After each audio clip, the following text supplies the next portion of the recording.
After my transatlantic cruise ended, I flew to Amsterdam and decided to visit Keukenhof completely on my own. No tour, no excursions, and it turned out to be surprisingly easy. If your cruise begins or ends in Amsterdam, or you have a long layover at the Schiphol Airport, this is actually one of the simplest independent day trips you can do in Europe. Today I'm going to show you exactly how I visited Keukenhof independently so you can decide if it would work for you as well. Hi, I'm Bonnie from Bon Voyage Cruise and Travel, and after more than 55 cruises and over 77 countries visited, I really do enjoy showing how you can confidently explore places on your own. One of the challenges with cruising is figuring out what to do before or after the sailing. Many people automatically book a ship excursion because it just feels safer. But Keukenhof is actually located very close to the Amsterdam Schiphol Airport, which makes it ideal for cruise travelers, people on a long layover, or anyone extending their trip by a day or two. The most important thing to know is you must buy your ticket online in advance. There is no ticket office at the airport. Tickets are time slotted and they do sell out, especially during peak bloom. You want to make your reservations on the Keukenhof website. You simply can scan your ticket at the gate on your phone when traveling. And they have a bus that goes from the Schiphol Airport. That's why I stayed near the airport. And simply took the hotel shuttle back and forth. It ended up being a relaxing way to spend a day outdoors after a long flight and before my trip home. Getting to the Keukenhof bus was much easier than I expected. Departure arrivals 1, 2, to the far left, and then just go out these doors here, following the taxi hotel shuttle, and just gear left. When you exit out the door I was just talking about, you'll run into this sign, the I am Amsterdam, but you're just going to walk to the left. If you have luggage, I strongly recommend storing it at the airport. There is a lot of walking. You don't want to be weighed down by suitcases. There is some storage facilities at the entrance to Keukenhof for smaller items. Here's the sign, the bus 858. You just keep going this way. Q-Buzz. Bus right up here. And then you can buy your ticket, or you have a ticket, and then you just board the bus like that. Follow the signs like I was showing in my video. When you exit the door of the airport, you go left. Markers in poster form. A bit of a walk. It's about 15-minute walk to the left, and then you hang a right, and you're going to go by all these tour buses, and at the very end you will see a sign that says Keukenhof. So it's very popular. You need to get your tickets. It costs 31 euros for the entry fee into the park and the bus ride round trip. There's lots of things to see and do. They said to bring a debit card or a credit card. They don't take cash. And then I'll take the bus back to the airport, hop on my shuttle to the hotel, and then the next day I'm leaving. It's really cold. This is what it looks like. The ride itself takes about 30 to 35 minutes. When you arrive, they scan your QR code at the entrance and you walk directly into the gardens. So the bus departs every 10 minutes for the return. It's going to be an airplane. She said it's just based on traffic, so allow for time if you need to get back. As you can see, I'm dressed kind of warm, minus my raincoat that I lost in Barcelona. But what a beautiful morning.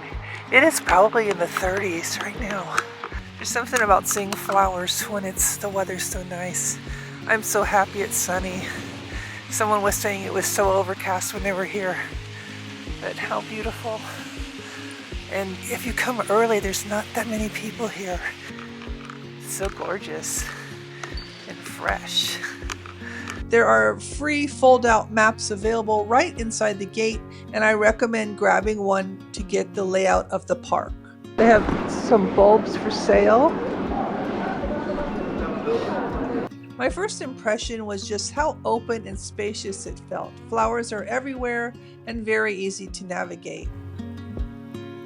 But I did quickly realize something extremely important. Go early. By late morning, the crowds increased dramatically. The paths are wide, flat, and well maintained, which makes it very comfortable for walking. There are benches throughout the park, small food stands, coffee, and plenty of restrooms. You can bring your own snacks and eat in the picnic areas, which many visitors were doing. I grabbed a stroopwafel and coffee and just kept exploring.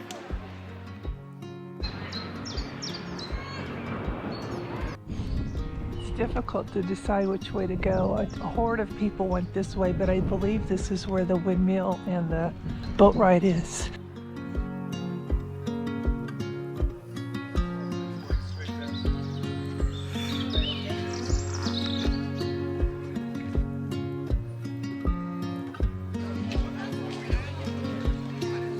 There's a place here for a tulip store. It's still pretty cold. I would say that not everything is in bloom, but it's almost in bloom.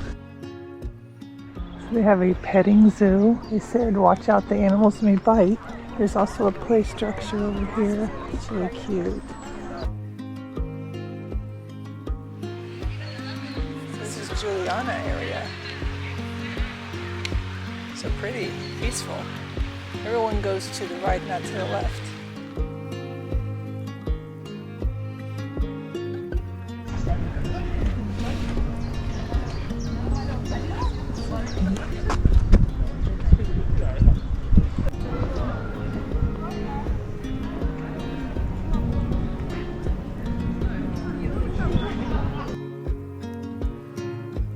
You can go up in the top.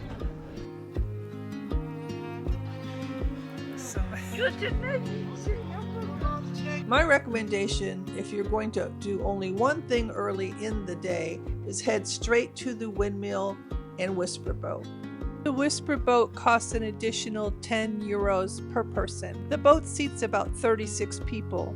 Quiet electric boat ride through the tulip fields, and it fills up very quickly. When I went early in the morning, there was no line at all.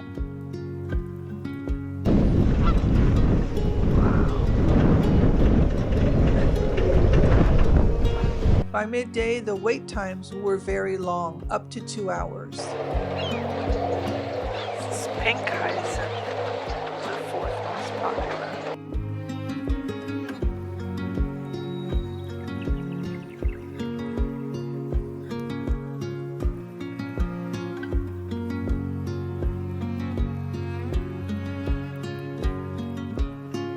It's getting busy. It's around 9:30.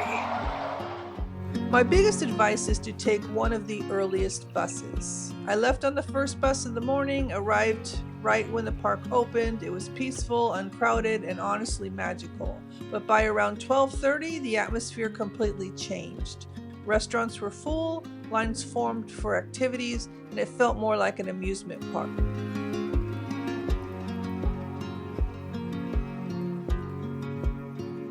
This is ideal for cruise travelers with extra days in Amsterdam, first-time visitors to Europe, people on long layovers, independent travelers who don't want to rent a car, and especially for anyone who wants to see tulips without arranging a complicated countryside tour. Where you can see all the tulips right in this building here.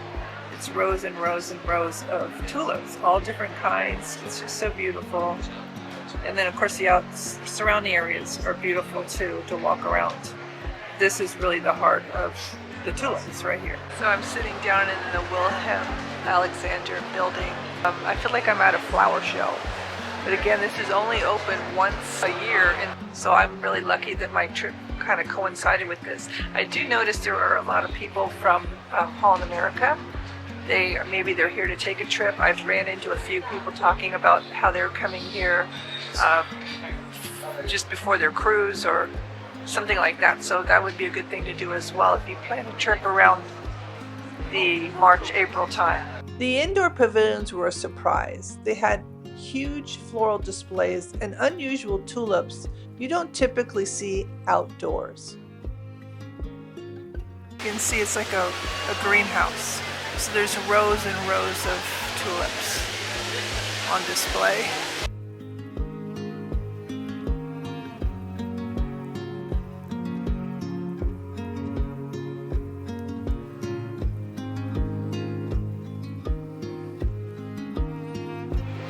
That's the style of the leaf. They really look like they were eaten by something. I'm liking the quiet moments. They have lounge chairs everywhere. You can just sit and kind of take in the scenery. You have to take this at a nice leisurely pace. There's a lot of places to walk. People are buying things to eat. A lot of families out with their kids, young children. There's people with their dogs. Just a great way to spend this Sunday. And there's a lot of Americans here, either in transit and they're spending their airport time here, or they have a couple days here, or they're ending a trip, or I've heard all kinds of different people talking about different things they're doing. I really like it. It's really nice. A great way to spend a day. Beatrix area. It looks like it's a lot of orchids and anthurium. So every little section has different themes. The pink around the edges.